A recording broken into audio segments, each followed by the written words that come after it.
And Facebook is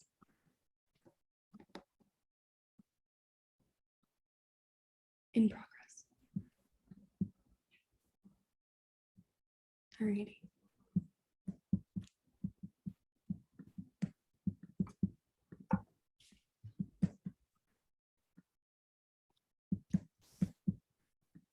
Awesome. Thank you everyone who's joining us. I see a bunch of you in the attendee list right now. Thanks for joining us so quickly.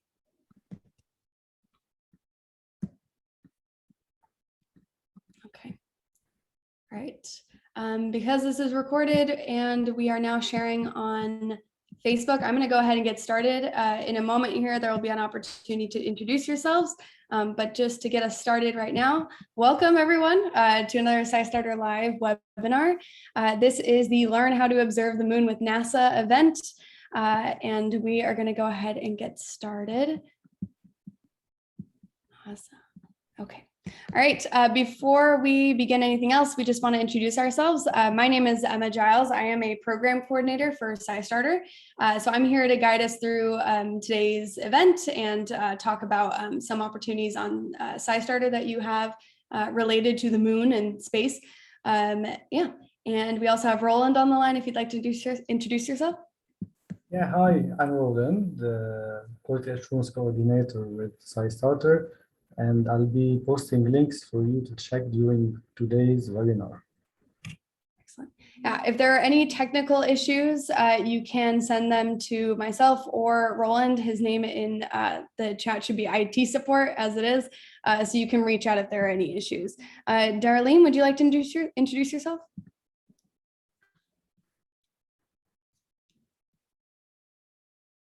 Maybe, maybe not. That's okay. All right. Oh, yeah. I wasn't sure if I could get off mute. Yes. Nice to see everybody. It's great to talk to you. And thank you, Emma and Roland, for co-hosting this. It's great. I'm very excited about this topic. I think everybody has some personal connection to the moon. So learning how to observe it properly, get the most out of our time looking up at the moon is, I think, something we can all benefit from. So thank you. Absolutely. Awesome. All right, so just to set some expectations here before we get started, if you do have anything you'd like to use the chat for, those are questions, those are any messages about your own personal experience, we might actually ask you to write in the chat your answer to a question, so please utilize that.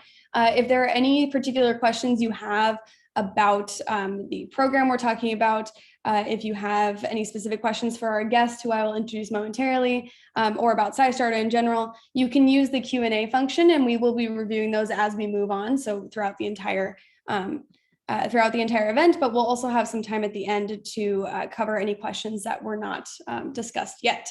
That said, now that you know the chat function is working, we would love to know who you are. So if you wouldn't mind introducing yourself in the chat with your name and location. For example, Darlene already wrote in that she's zooming in from New Jersey. I'm zooming in from Phoenix, Arizona, etc. Roland, where are you zooming in from? From Lebanon. Lebanon. It is a very different time there. Excellent. All right. Well, while anyone who wants to is sharing that in the chat. Hi there. Awesome. I will also introduce our guest today. Caela, do you want to introduce yourself with this mini bio? Oh, sure thing. Yeah. So hello, everyone. My name is Caela Barry, and I am zooming in from Greenbelt, Maryland at NASA's Goddard Space Flight Center. And I'm so excited to be here with you today. Thank you, Emma and Roland and Darlene and SciStarter for making this connection. I don't get to work directly on citizen science a lot, and I think it's just the coolest thing. So thanks everybody for having me. Thanks for being here. What I usually work on is web content, social media. I am a field photographer. I'm a logistics specialist for geologic field work, and I coordinate programs and events like International Observe the Moon Night. So if you visit our website, moon.nasa.gov/observe, and you use our feedback form to ask a question or express a concern, I'm one of the people who will get your message, and I'll be really happy to work with you. So that's me at work, but really I'm here because I'm a curious person who likes to figure out what's up with the world around us, as I think many folks in this room are. And that's me. Yeah, thank you again for having me, everybody. That's awesome. Thank you for sharing all of that. We're so happy to have you here. All right, I'm checking the chat real fast because I see some people from all over the world. This is awesome. Thank you for tuning in from Canada, from, Chandler, Arizona. No way. That's awesome. North Carolina, Portugal, South Carolina, New York. That's awesome. Thank you for joining, everyone. Awesome. All right. So before we get started with our specific topic, we do want to know some information about who all is here. So we want to know, have you ever participated in a citizen science project before? And that poll is up. Thank you, Roland. Just take a moment to answer that one. To any of you who are tuning in from Facebook, you can still be involved in this if you'd like to write in the comment section your answer for any of these polls. Please feel welcome to. We will be checking that intermittently. Awesome. Okay. Looks like awesome. Okay, cool. 57% of you have. Welcome to more citizen science then. And this is a little bit different because we're not talking about citizen science directly immediately, but we'll talk about the projects that you can continue to be involved in afterwards. For those of you who said maybe, I bet the answer is yes. If you gave information back to a research effort, you helped a scientist in some way, shape, or form to get data or interpret it and whatnot, I bet that is definitely counting. For those of you who said no, I'm so happy to have you here because we are going to introduce you to a world of wonderful citizen science. All right, second question, have you ever been to one of these events before? We like to know if we have returners from previous events. We had one on monarchs, we had one on, oh gosh, I'm blanking. Monarchs, dogs. Oh, what did we do last week? Budburst, Eterna, if anyone's played the Eterna game, the challenging RNA one. Awesome. Okay, looks like, okay, good. 21% of you have been, welcome back.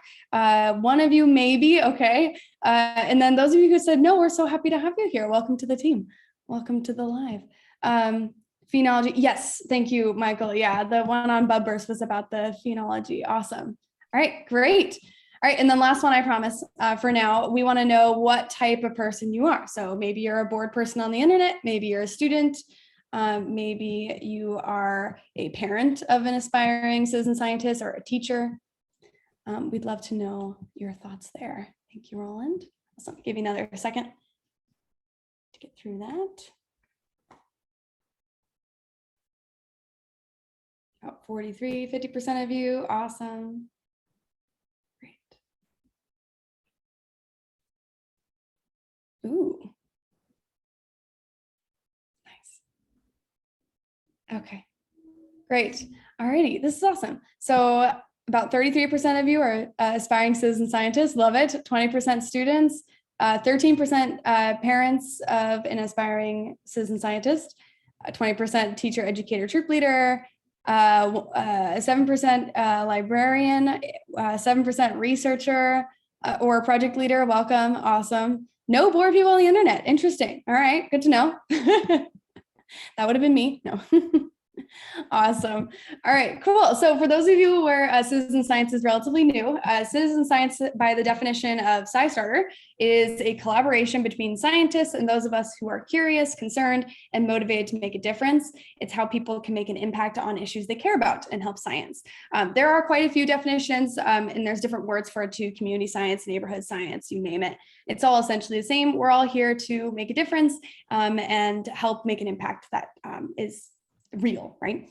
Awesome. And SciStarter, as your first step to being a citizen scientist, joining SciStarter is an excellent first step because we are kind of the database of all projects, of many, many projects. We have thousands of projects going through our site, and you can find them in accordance to a keyword. Maybe you love dogs.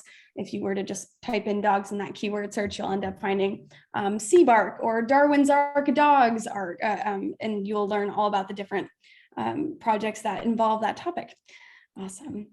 And then in addition to becoming a part of the SciStarter community, we also have free trainings that allow you to really understand and develop your knowledge of citizen science. And the first one of that is our Foundations of Citizen Science training. And thank you, Roland, who is dropping the links in the chat if you need a reference point.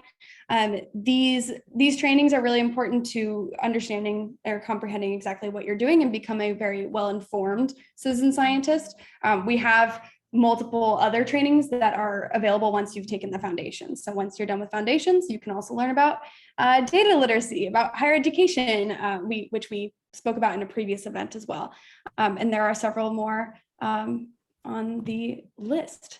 All right, so that aside, all of that SciStarter information included, we are now going to move on to our actual featured project, which in this case is unique. Today, instead of a citizen science project, we're talking about an event. So I'll go ahead and pass the baton on to Caela. All right, thank you so much, Emma. So as you all know, I'm here on behalf of the International Observe the Moon Night team, and International Observe the Moon Night, it's true, it's not citizen science. It's something a little different, but pretty closely related in some ways that I think are really exciting. International Observe the Moon Night is a free global public engagement program. It happens every year. It's always in the fall. It's always when the moon is around first quarter, because that is a phenomenal phase for evening observing. The line between day and night on the moon, which is also called the terminator, that's a place where the landscape on the moon looks really, really dramatic, just like it does around sunrise and sunset on Earth. So that's a great time for us to get out and take a look. But also, we interpret observe very broadly. So getting out and looking at the moon, fantastic. Keeping a moon journal, yes. Also, maybe baking moon cookies and demonstrating phases with food, or doing moon art, or reading poetry, or writing poetry. People celebrate and observe this program, this holiday, in many, many different ways. And that is what makes it real. This program comes to life on the ground at the local community level. Next slide, please. I want to invite everybody to just take a moment as we dive in here and think about what the moon is for you in your life. If you want, you can close your eyes. If you want, you can take a deep breath and see what comes to mind. Is there a favorite moon memory or association or story that you think of? And if you feel like you would like to, you are very welcome to share those thoughts in the chat. I saw someone earlier said that they had seen a lot of really great moonrises over, correct my pronunciation, please, Lake Champlain in New York. That sounds fantastic. I know for me, one of my favorite memories of the moon is just watching it rise with friends, you know, out in the desert, and just seeing our neighbor in space come up over the horizon. So feel free to enter your memories or thoughts in the chat if you'd like. And also, of course, it's okay not to. But the reason I like to start with that question is that most of us, whoever we are, wherever we're from, we have some personal connection with the moon. This is a human thing that we share. And that's powerful. That's something that we get to have in common. Oh, I see some fun things popping up here. Seeing a setting moon one winter early morning out over the ice on Lake Michigan. Wow. Heavy frost, etc. made the moon red in a dark, dark sky. Oh, fun physics there too, right? The moonrise over the lake in Arizona sounds dreamy. The excitement I feel when the moon is looking particularly large. The scramble to get outside and look. Ah, yes, awesome. Yeah, this is something we all get to participate in, and International Observe the Moon Night is all about leaning into that, exploring our connections with the moon alongside other people around the world. Next slide, please. Oh, in the chat, the moon blocking the sun in a total eclipse. Love it. Love it. So keep entering stuff in the chat if you like. We've also got a poll up here to help me read the room and understand where everybody's coming from. I'd love to know how familiar you are already with this program. Have you done it before? Have you done it a whole bunch of times? Is this all new?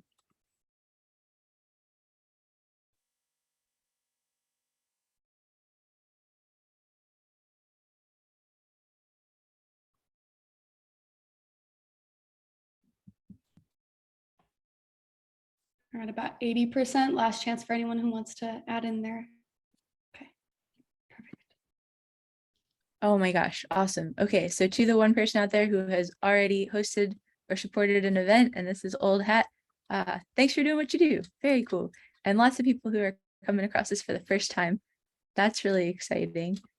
Okay, fantastic. Thank you all for being here. I'm going to show you a few things that might come in handy if you're thinking about getting involved with International Observe the Moon Night. Next slide, please. So the images that you are that are on the slide here are coming from our observers around the world. One way that our community connects and that you are invited to get to know our community is through our collaborative Flickr galleries. And in the next 20 minutes or so, I'm going to say information about a whole bunch of web pages. I'm not going to inundate you with a whole bunch of links because everything I talk about you can find on moon.nasa.gov/observe. Oh, I see somebody's looking for a longer lead time, but thinking about it for next year. Awesome. Thanks for keeping these memories and stories coming. This is a fun chat. I love what you all are sharing right now. So on our collaborative Flickr galleries, you can see how people have chosen to observe and celebrate in years past. And we've got some examples here of people completing moon-related art, people just getting out and observing with their eyes, lots of telescope observations. Next slide, please. Thank you. I'm loving the cake at the South Pole here. We were very excited last year that people were observing the moon together on all 7 continents. That was a really fun thing to see. And if you choose to observe this year, you'll be doing it alongside people in a whole lot of places as well.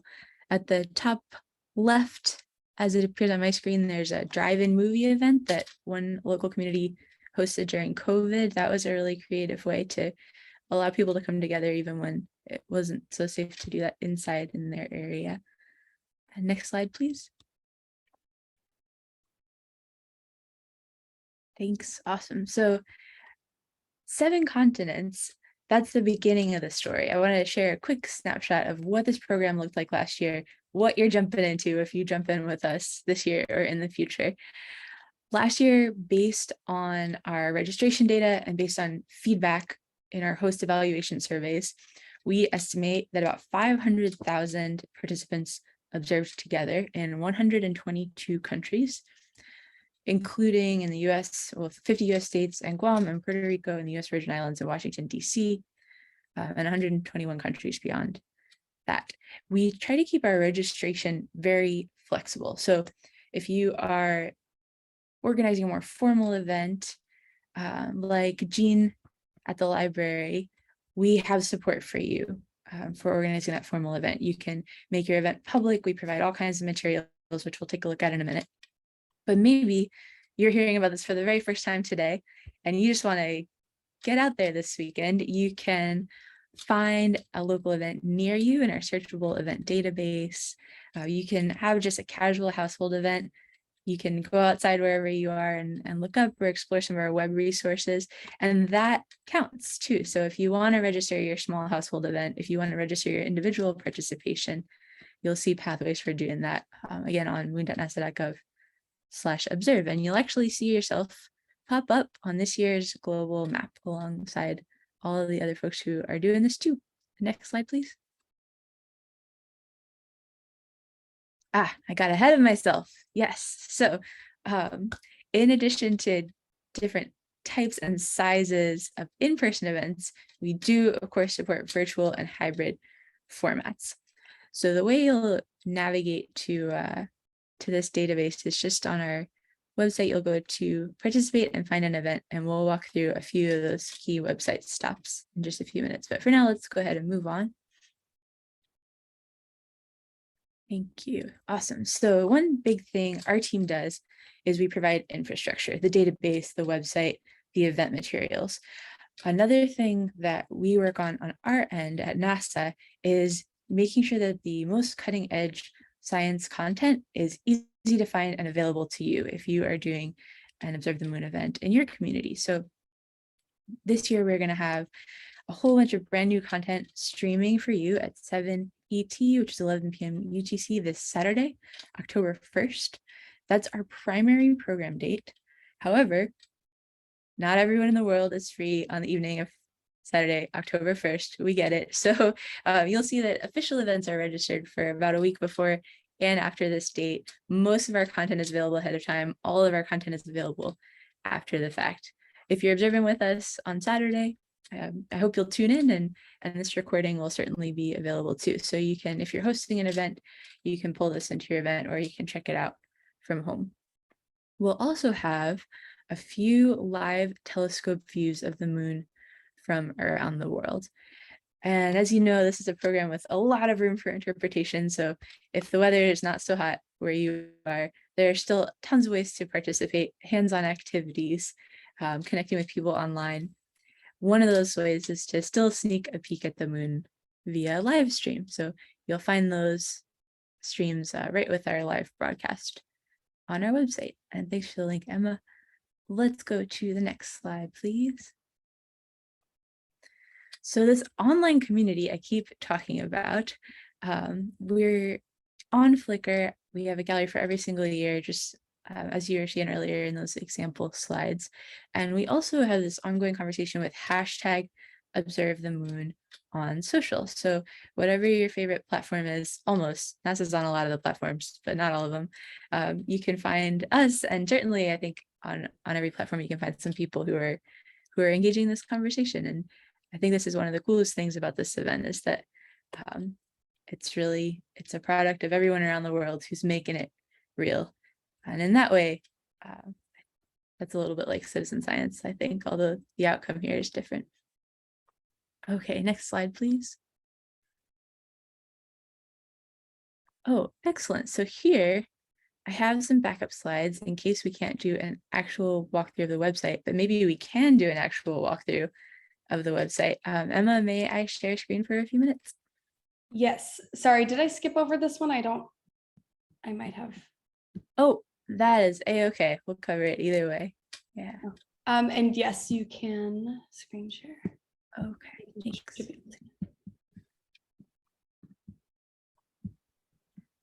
So is my screen coming through okay there? Yes. Fantastic. Welcome everybody to the International Observe the Moon Night website. This is your one-stop shop for all the resources you need to participate in this program, we hope. And if and when you find something that you would like to be better or that you're looking for and you can't find, please let us know. This is a living project and we're always looking for input from our community. So up at the top, we've got our live map for this year. So far, we have 1,431 registrations. That includes events, again, ranging from household size to huge events put on by museums and science centers.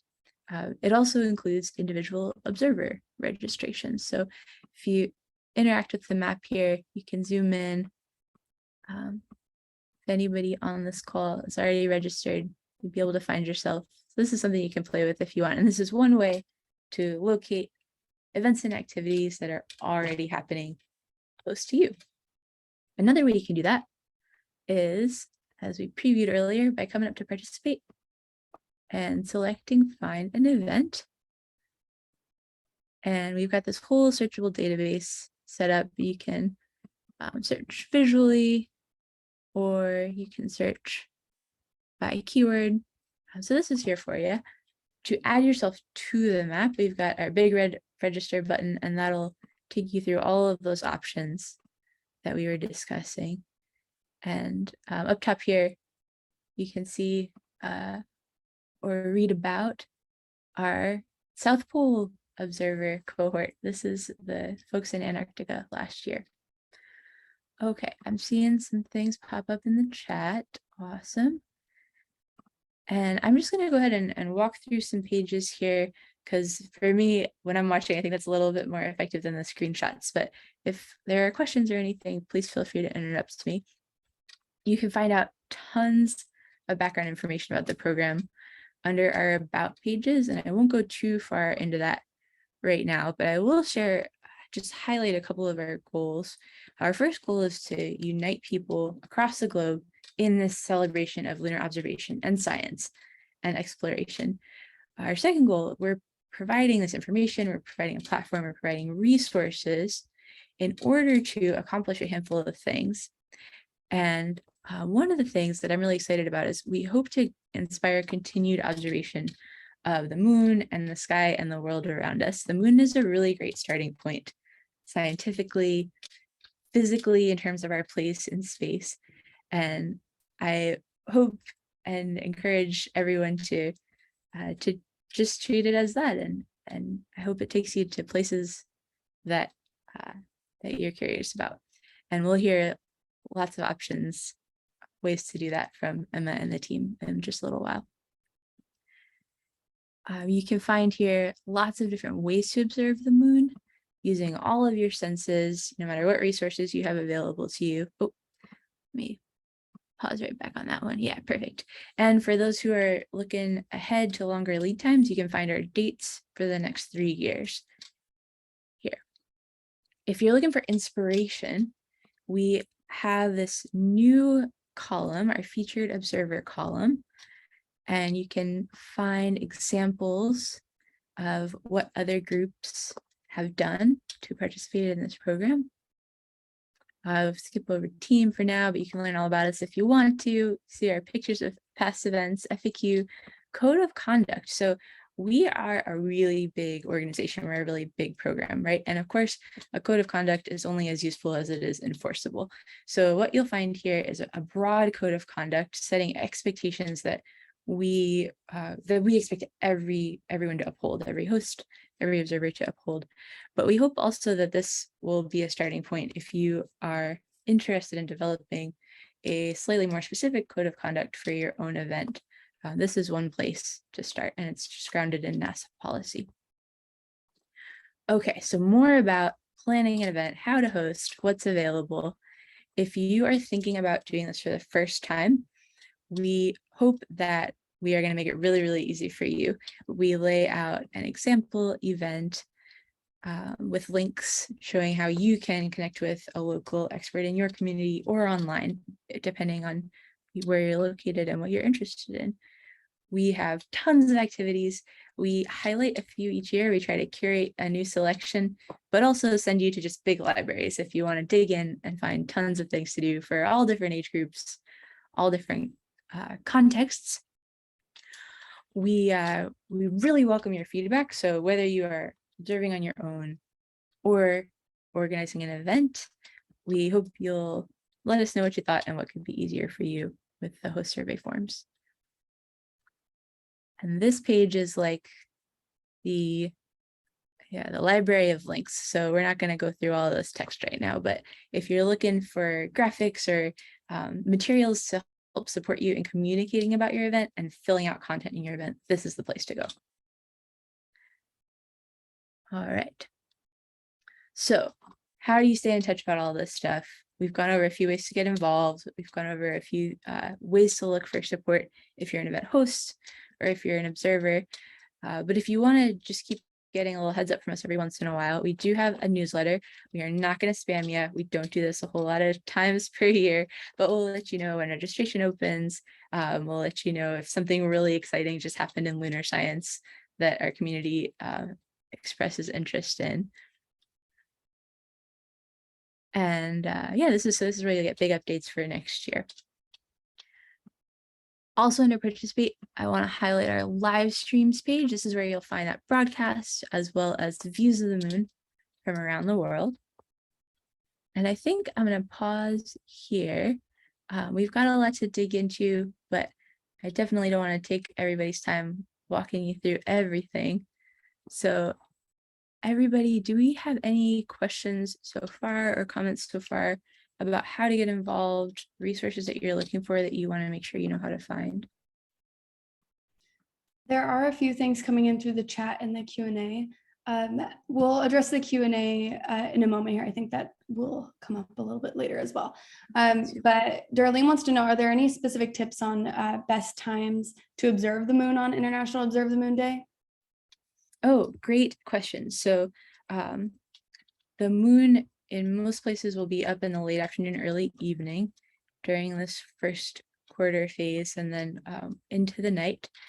The best time to observe the moon, I think, is when you have a nice angle and view from your location. So depending on your horizon, depending on what is around you.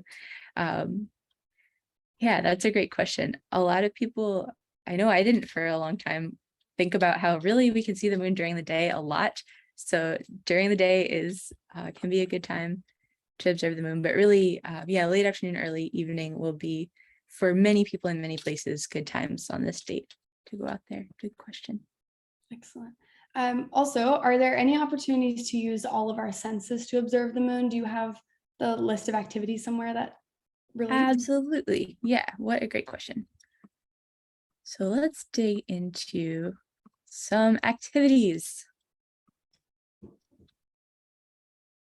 Excellent. Okay.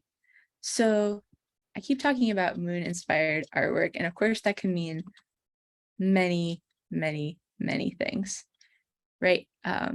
Visual artwork is one way to plug into this, but we encourage everybody to try tactile projects. I wonder if this community already is really familiar with data sonification. Can we do a quick chat poll if you're like, oh yeah, data sonification, or that's totally new? Go to our Observe at Home page here. And if you want to chime in with your experience with this, you can. Data sonification, in case anybody is not already familiar with this, is, in my totally objective, just kidding, opinion, one of the coolest things out there. People take data, sometimes NASA data, we have an example of that here, and convert the information, instead of to a visual graph, into sound. So you can listen to what the data sounds like. And there are so many ways to do this, just like there are a million ways to, to make a graph or to draw a picture of an idea. People use all kinds of musical interpretations. And I apologize, I wasn't really prepared to share sound. And so I don't know if that's the move right now, but I would encourage everybody to visit this page and check out this video if you're interested, and just to check out data sonification. I'll drop that in the chat. Oh, somebody saw it in a CERN project, Zooniverse. Yeah, so this is one way to engage. Now that we're doing a lot more virtual and hybrid, our recommendations about tactile activities are a little less direct, but we can provide information about 3D printable files if you're interested in maybe visiting a makerspace, visiting a library, and trying something like that out, or if you have access to some of that tech in another way. NASA has 3D printables of tons and tons of different stuff. Okay, what am I missing? Sound observations, love that. Tactile observations, we're building things, we're engaging with 3D sculptures. I don't have a good smell experiment for the moon. But these are a few places to start. Do we have any other questions at this stage? That resources tab is incredibly helpful. I was looking at the site just to guarantee, because Participate is separate, but the resources having all those activities, that's a really good thing to note. That's the range of activities is great. I was also trying to think of a smell related activity, which is only making me think of weather. I was thinking immediately about like the smell of rain, but that doesn't really help unless you're like, oh, I can't see the moon tonight, and therefore it can turn into a smell activity if you can't see the moon because it's raining. I don't know. Oh my gosh, yeah. Venus is a great place for smelling. The moon, a little bit less of a signature scent going on, maybe you all have heard of stories about astronauts coming back from the moon and saying, I think it kind of smelled like this when I came back in the spacecraft. There's a lot of hot debate about how to recreate that scent on Earth, which is not a short answer on this one. Oh, I see another really good question. If participants don't have a telescope, how do we participate? Awesome. So you do not need a telescope to participate in this program. If you have a telescope, cool. That is going to allow you to explore in other ways. But one of the reasons that this program is focused on the moon is there's a lot we can see and identify, even if we're just observing with the unaided eye. So one place you can look for ideas is our moon map. This is usually our most downloaded resource. And we have an interactive version for Northern and Southern Hemisphere, and we also have a printable if you're looking to use it at a physical event. So the Lunar Maria, or the seas, and maybe this is really old news to this crew, but I'll say it just in case. These are seas actually of cooled lava. So the moon once was covered in seas of lava. And so we have these large, dark basalt areas, just like cooled lava on Earth. And these are identifiable with the unaided eye. So you can see, for instance, the region where the Apollo 17 astronauts landed. And you can identify kind of other landmarks on the moon by looking for those big patterns of brighter and darker terrain. Yeah, I was pretty surprised when I learned that for the first time, that it's all just cooled lava. And okay, here's another thing that I think is really astonishing about this. We think of the moon often as, if you picture the moon now, or you think of words that you associate with the moon, maybe words like bright come to mind, right? Think of what color is the moon right now and what comes to your mind. You can write it in the chat if you want. But if you look at pictures taken from the lunar surface, it turns out that being on the moon, it looks like you're in a lava field. The terrain is quite dark. The moon is not white. The moon is not very light gray for the most part. And that was really surprising to me. So that's a little bit of a sidebar. But these patterns that we're seeing are between darker lava areas and slightly less dark terrain. And those are great things to dig into, whether you're using observing equipment or not. I'll jump here to, so we've got Apollo sites. Now, it's really, I think, a reasonable and natural human question to ask, can we see the stuff that the Apollo people left on the moon? And the answer is, without a telescope, with just our eyes, we can't see this stuff, but we can figure out where those people were. We can see like, oh, they were in that valley between those two objects, and the moon maps will help you to do that. And with the help of NASA's Lunar Reconnaissance Orbiter, which is a little robot which has been in orbit around the moon for about 13 years now, we can see pictures of footprints. We can see pictures of objects left behind by those humans.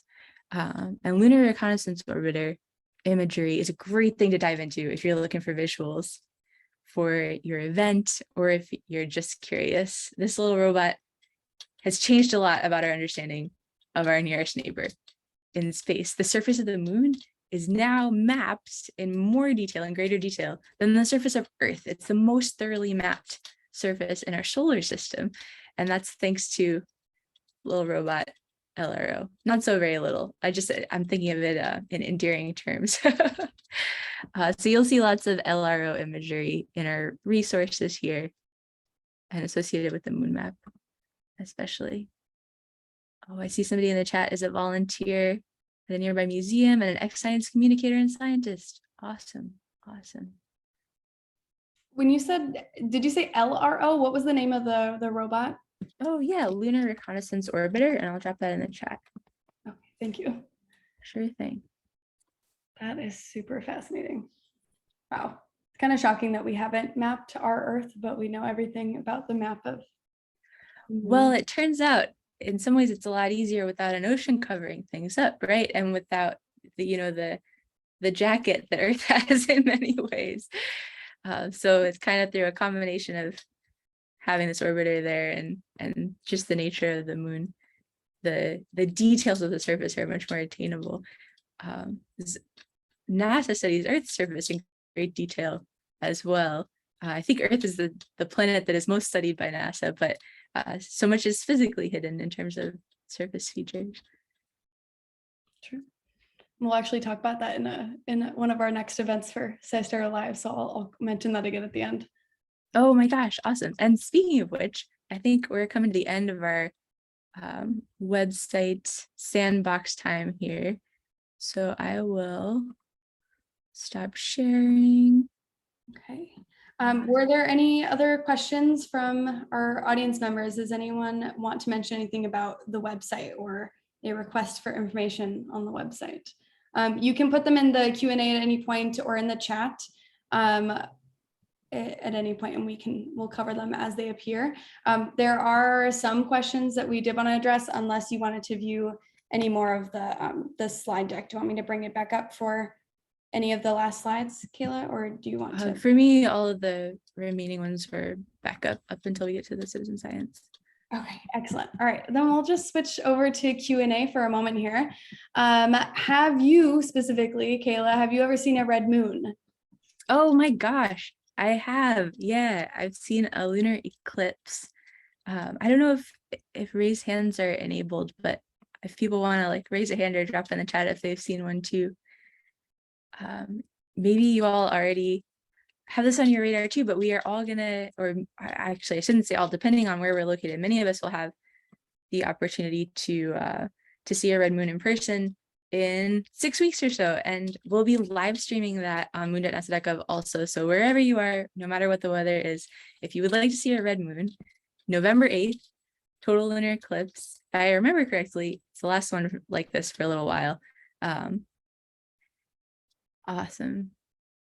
Marathon, red moon. Yeah, so total lunar eclipse coming up.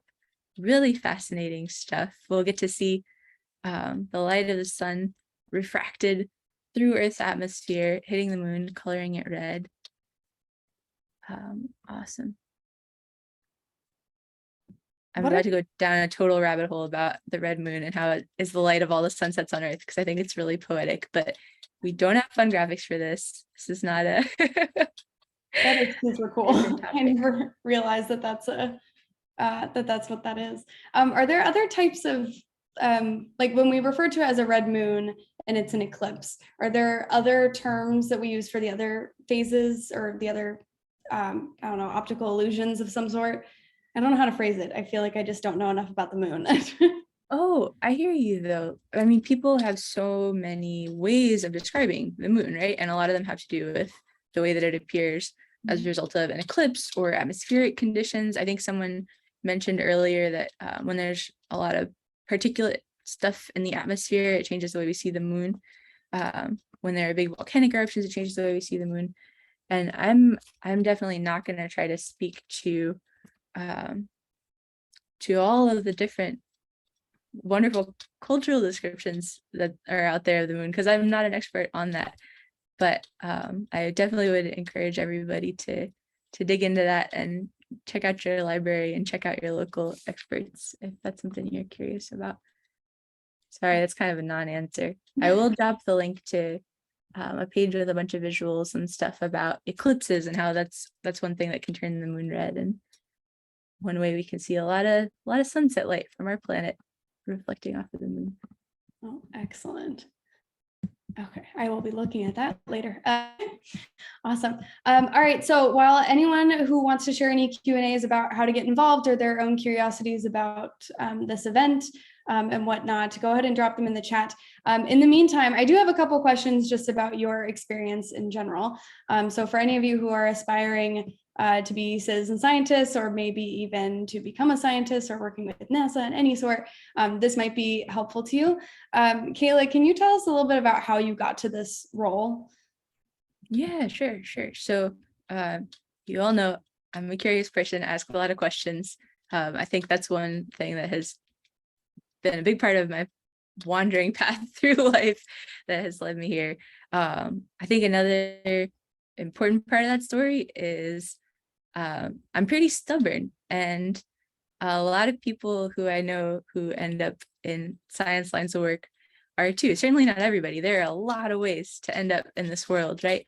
But for instance, for me, I was pretty terrible at math for most of my life, like my childhood, my high school years. And I went to college. I was like, I'm really curious about this physics stuff. I would like to understand what's going on. And somebody told me, well, I bet you're either going to end up liking math or you're going to quit physics. And they were right. It was just a matter, I was very stubborn and kept on working through it and looking for help. And it turns out I love math, but I probably wouldn't have figured it out if I didn't want to know so bad about what's going on with the physics stuff. And if I wouldn't have been so hard-nosed about it. So I think both of these aren't like inherent qualities in a person necessarily, right? They're just their behaviors, they're learnable skills. So I think asking a lot of questions is one thing that's led me to where I am, and choosing to be stubborn is another thing. I love that line of choosing to be stubborn about the things you can. That's funny. Or it's like sometimes it's the right move, right? yeah, oh no, absolutely. I completely agree. Like being stubborn allows us to push forward. Now you don't always have to be stubborn, obviously, but that is a funny way to like make it very positive way to be stubborn. Mira, I apologize. I think that's how you pronounce your name. What is your, she's asking, what is your favorite type of moon phase? Oh my gosh. Well, okay. I'll tell you a lot of other people's opinions because I love them all. The full moon I think is really exciting because it just blows my mind how much sunlight is reflected, like can read a little bit, can get around.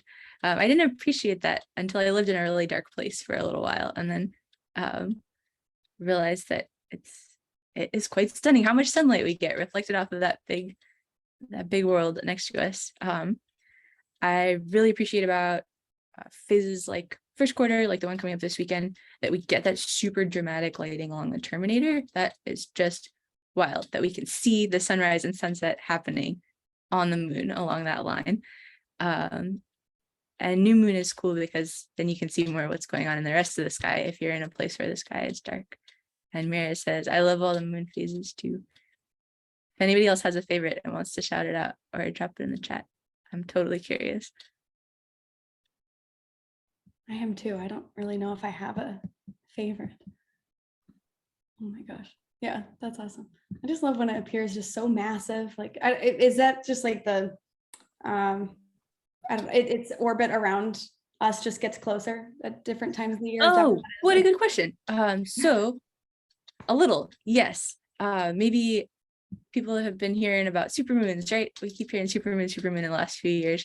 And a supermoon occurs when the moon is a little closer to Earth than average in its orbit. It moves a little closer and farther away. That's normal in its orbit. And when it's closest, it appears a little larger, exactly like you said. And also there's this totally separate thing going on.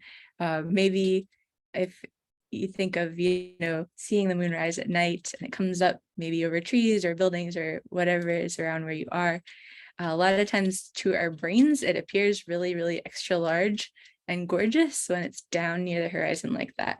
And that is an optical illusion that works with all kinds of stuff when it's closer to a horizon or farther from a horizon. So we've got some fun physics, some fun planetary systems movement going on, and also some fun cognitive stuff going on when we're seeing the moon appear to be larger and smaller. That is good to know. Optical illusions. You never know. Alrighty, I have a couple other questions for you. Just out of your personal experience, what is your favorite part about all of this, about this event, or maybe even just your role in general? Do you have a favorite part of it? Oh, yeah. So this presentation, I mean, it's been pretty focused on the infrastructure and resources that we work on our team, because that's what I can speak to. But like we talked about a little bit at the beginning, really what makes this real is those 500,000 people, doing something that's meaningful to each of us in our world at our local level. That's amazing. That is incredible. And I'm really excited to get to be a part of this community and get to hear from people and work on making the program work better for more people. Yeah, that's citizen science is so cool like that. I think that's my favorite thing about our program is it's just people all over the place making it happen. Absolutely. Yeah. The community it's awesome to see such a great community, and all of you who are here, you're in our community right now. Awesome. Is there anything about this project that you think is important for everyone to know that we may not have covered yet, or anything that's like the highlight thing that if there's one thing we remember, what should we remember from this? You're invited and we'd love to celebrate with you. That's beautiful. Love it. All right. Are there any last questions for Caela before I talk about citizen science projects? Can't see the chat right now. Here we go. Are you ever concerned about damage to the moon from future commercial enterprise? Whoa, cool question. Oh, that's a fascinating question. Yeah. So that is a conversation that a lot of people are engaged in right now. And I think we're at a moment in history where we're going to learn a lot about how that's going to go. And so, for instance, I work on this one team called the Leader Team that is working on answering all kinds of science questions. But one of their questions that they work on is, well, it's really two questions. How are humans going to change the moon in this era where we expect that there will be more traffic, whether it's from NASA or commercial or other countries? How are humans going to change the moon, and how is the lunar environment going to affect humans? But I know that's not really what you asked about.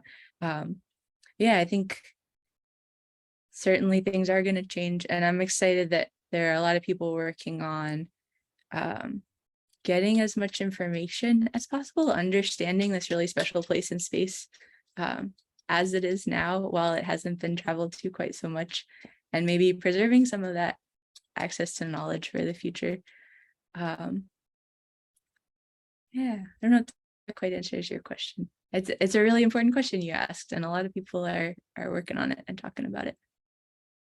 That is incredible. I'm very curious too. Thank you for sharing, Jean. That's a great question.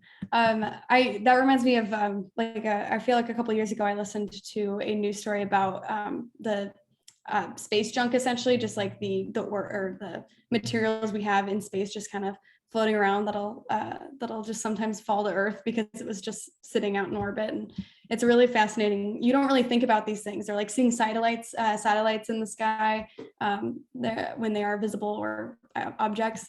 I've never been able to see any, but apparently you're able to. And it's fascinating. Oh my gosh, something really cool is going to happen soon that I should tell you all about. Speaking of seeing things in the sky, have you all been following the Lucy mission? This is a total sidebar. I'm going to drop something in the chat. There's a mission that's coming close to Earth soon, and you'll be able to, from some places, some people will be able to look up and see it, and there'll be lots of information about it. So sorry for the digression. Oh, that's awesome. Please share. It's a spacecraft? Yeah, the Lucy mission, which is going to study some of the oldest bits and pieces of leftovers from the earliest stages of our solar system, but it's coming back towards Earth on its gravity assist dance through the solar system, and it'll be visible coming up soon. That's incredible. I'm excited for that. Wow. On that topic of things you can do in the future, I'm going to go ahead and share my screen again so that we can talk about a couple of these citizen science projects that you can get involved in. If this was your jam, you love the moon, you love space, I have some great news for you. So on SciStarter, and this link will be dropped in the chat and sent to be a follow-up for anyone who didn't catch that. Anyone who registered, if your email is in our registration, that means you will be sent all these links as well, or shortcuts to get to these things. So we have a page on SciStarter.org for NASA projects. These are just a few of my favorites. Backyard Worlds Planet 9 is a great one if you want to look into finding other planets and observing pictures of data, essentially where you're viewing, oh, maybe this is a brown dwarf, or maybe we're looking for planet 9 beyond Pluto, and now that Pluto's a dwarf planet, right? The idea is that we probably have another planet out there that we're trying to find.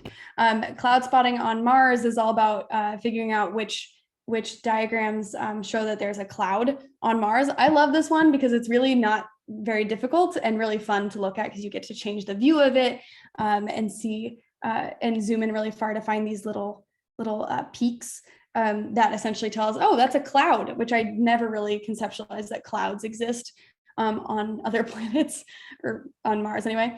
NASA NEMA actually brings us back to Earth. This is all about mapping the coral reefs on Earth.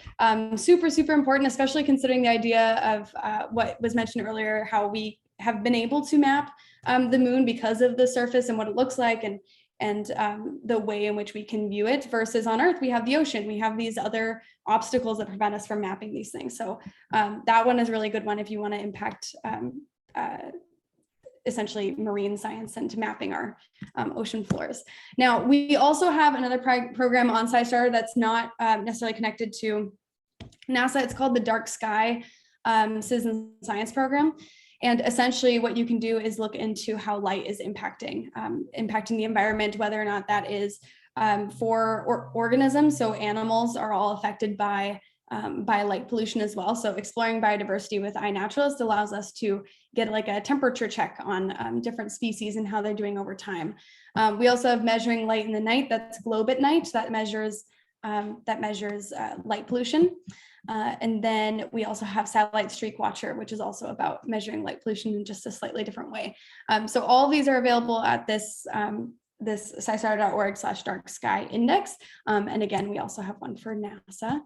All right, so those are a bunch of projects. I'm going to pause for a couple seconds just in case anything has come up in the chat about questions about these. But if there is anything, you are more than welcome to reach out to us.